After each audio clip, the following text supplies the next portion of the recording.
Vers 124 avant Jésus-Christ, le roi Benjamin rassemble son peuple pour proclamer que son fils Mosia est le nouveau roi. Il enseigne au peuple que le salut vient par l'intermédiaire de Jésus-Christ et le peuple s'engage à le suivre. Basé sur des faits réels, tels qu'ils sont décrits dans le livre de Mormon, un autre témoignage de Jésus-Christ.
Commandé de monter ici pour prendre à la légère les paroles que je vais dire, mais pour m'écouter. Je ne vous ai pas commandé de monter ici pour que vous me craigniez, ou pour que vous pensiez que de moi-même, je suis plus qu'un homme mortel. Mais je suis semblable à vous, sujet à toutes sortes d'infirmités de corps et d'esprit.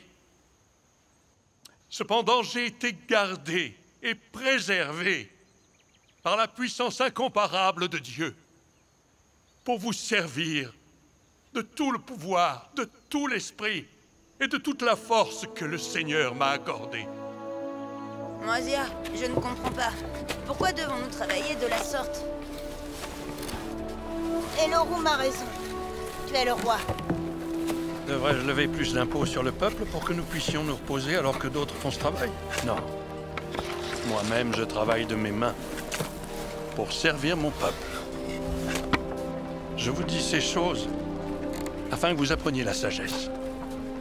Lorsque vous êtes au service de vos semblables, vous êtes simplement au service de votre Dieu. Aussi, si moi, que vous appelez votre roi, qui ai passé ma vie à votre service, et cependant ai été au service de Dieu, je mérite un remerciement quelconque de votre part. Oh, comme vous devriez remercier votre roi céleste.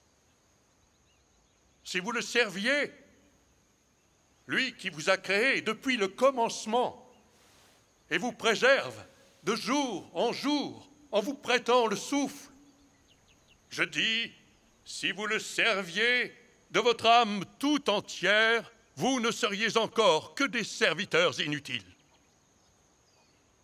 Tout ce qu'il exige de vous, c'est que vous gardiez ses commandements, et il vous a promis que vous prospéreriez dans le pays. Je vous ai fait rassembler afin de pouvoir vous déclarer que je ne peux plus être votre instructeur ni votre roi. Mais le Seigneur Dieu m'a commandé de vous déclarer aujourd'hui que mon fils, Mosia, est votre roi et votre gouverneur. S'il n'y avait pas eu ces plaques qui contiennent ces annales et ces commandements, nous aurions dû souffrir dans l'ignorance. Oui, en ce moment même, ne connaissant pas les mystères de Dieu. Le Seigneur a commandé à notre père Léhi de les emmener avec lui dans le désert. Et voici l'épée de Laban, dont Néphis s'est servi pour obéir au commandement du Seigneur. C'est avec cette épée que j'ai affronté les armées des Lamanites. De même que vous avez gardé mes commandements, si vous gardez les commandements de mon Fils, ou les commandements de Dieu, qui vous seront remis par lui, vos ennemis n'auront aucun pouvoir sur vous. Mais, ô mon peuple, prenez garde, qu'il ne s'élève des querelles parmi vous, et que vous trouviez bon d'obéir à l'esprit malin. Car voici, il y a une malédiction qui est prononcée contre celui qui trouve bon d'obéir à cet esprit.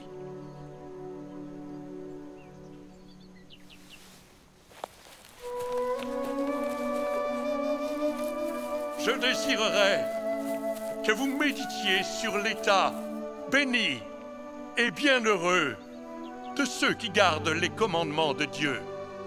Car voici, ils sont bénis en tout, tant dans le temporel que dans le spirituel. Et s'ils tiennent bon avec fidélité jusqu'à la fin, ils sont reçus dans le ciel, afin de pouvoir ainsi demeurer avec Dieu dans un état de bonheur sans fin.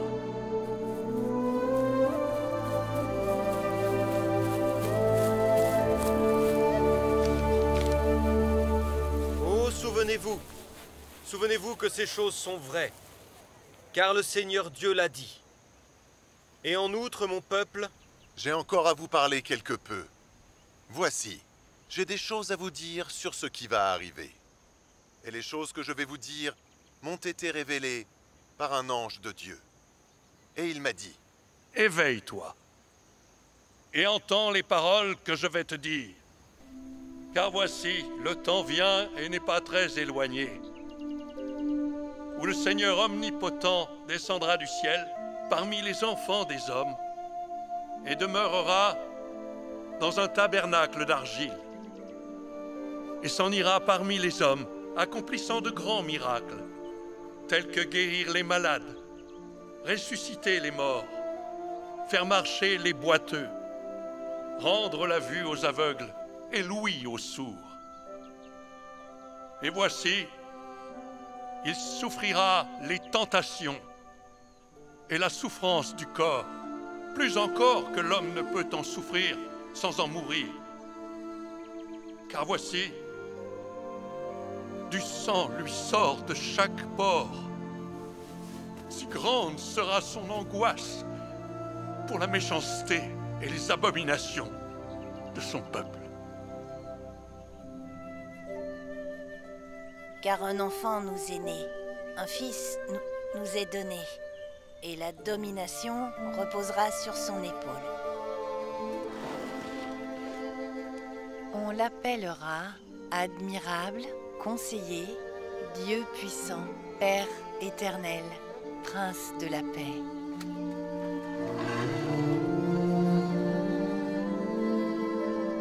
Mes fils, je voudrais que vous vous souveniez que ces paroles sont vraies, et aussi que ces annales sont vraies.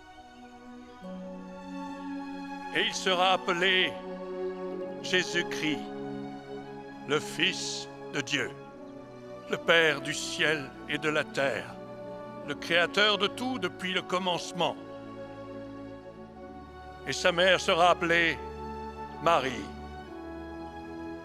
Il vient parmi les siens, afin que le salut parvienne aux enfants des hommes, par la foi en son nom. Et même après tout cela,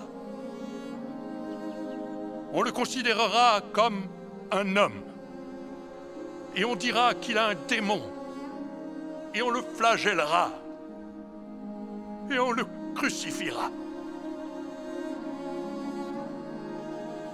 Tous ceux qui croient que le Christ viendra reçoivent le pardon de leurs péchés. Et ils se réjouissent d'une joie extrêmement grande, comme s'il était déjà venu parmi eux.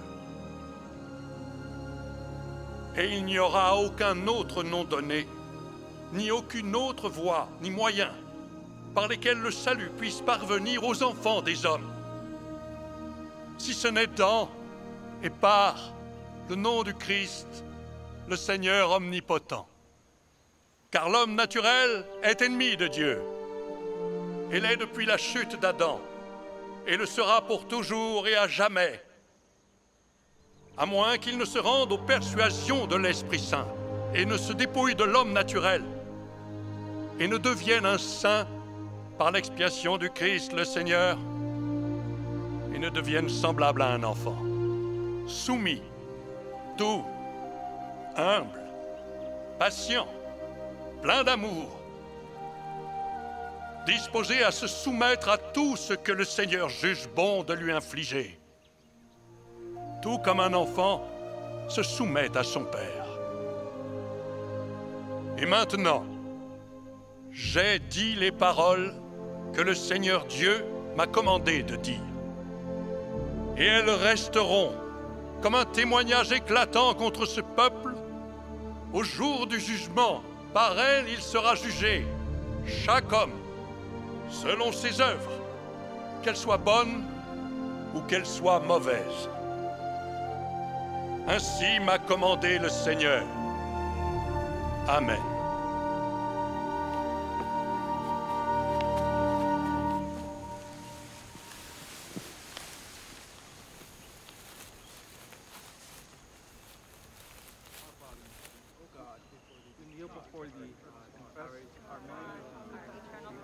Nous te demandons de pardonner nos péchés. Car nous croyons en Jésus-Christ, le Fils de Dieu. Pardonne-nous nos péchés et accepte notre offrande. Et applique le sang expiatoire du Christ, Nous désirons entrer dans ton alliance. afin que nous recevions le pardon de nos péchés.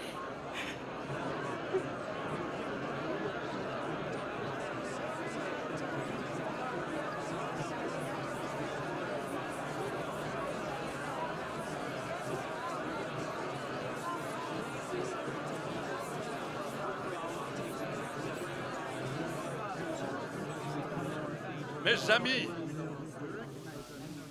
et mes frères, ma parenté et mon peuple,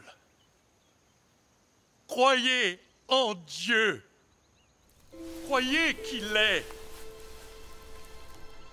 et qu'il a tout créé, tant dans le ciel que sur la terre. Croyez que vous devez vous repentir de vos péchés et vous humilier devant Dieu. Et si vous faites cela, vous vous réjouirez toujours et serez remplis de l'amour de Dieu. Et vous ne serez pas enclins à vous nuire les uns aux autres, mais à vivre en paix. Et vous enseignerez à vos enfants à ne pas se battre et se quereller, et à marcher dans les voies de la vérité.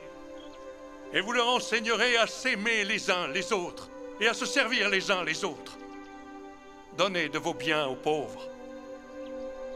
Veillez à ce que tout cela se fasse avec sagesse et ordre, car il n'est pas requis que l'homme court plus vite qu'il n'a de force.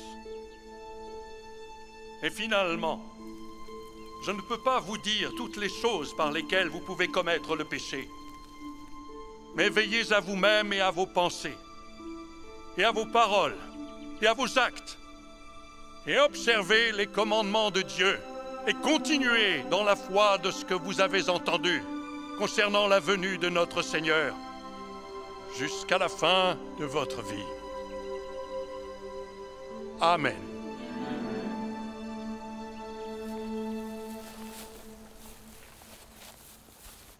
Envoie des gens parmi mon peuple.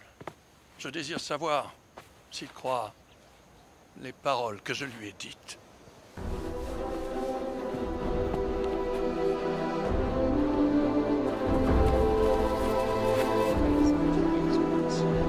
Allez.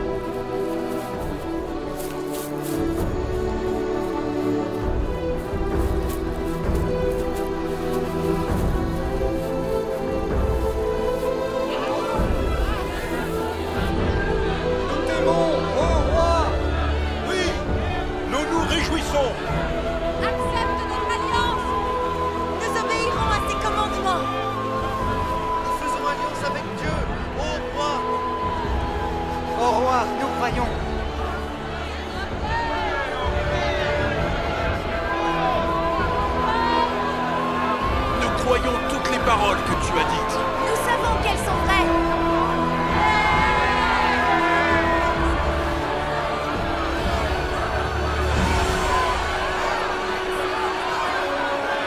Nous serons obéissants à ses commandements.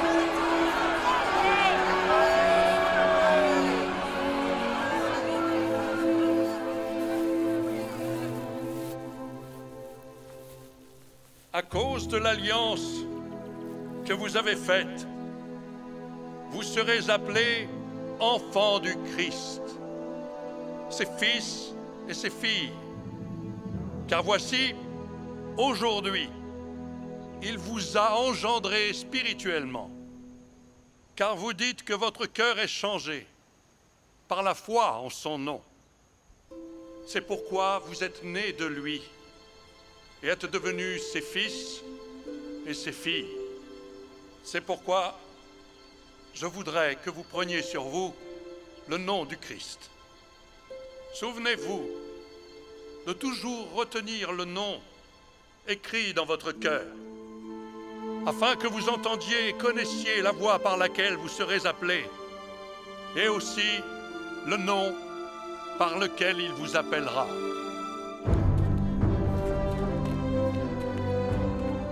Car comment un homme connaît-il le maître qu'il n'a pas servi et qui est un étranger pour lui et est loin des pensées et des intentions de son cœur? C'est pourquoi je voudrais que vous soyez constants et immuables, étant toujours abondants en bonnes œuvres, afin que le Christ vous scelle comme sien.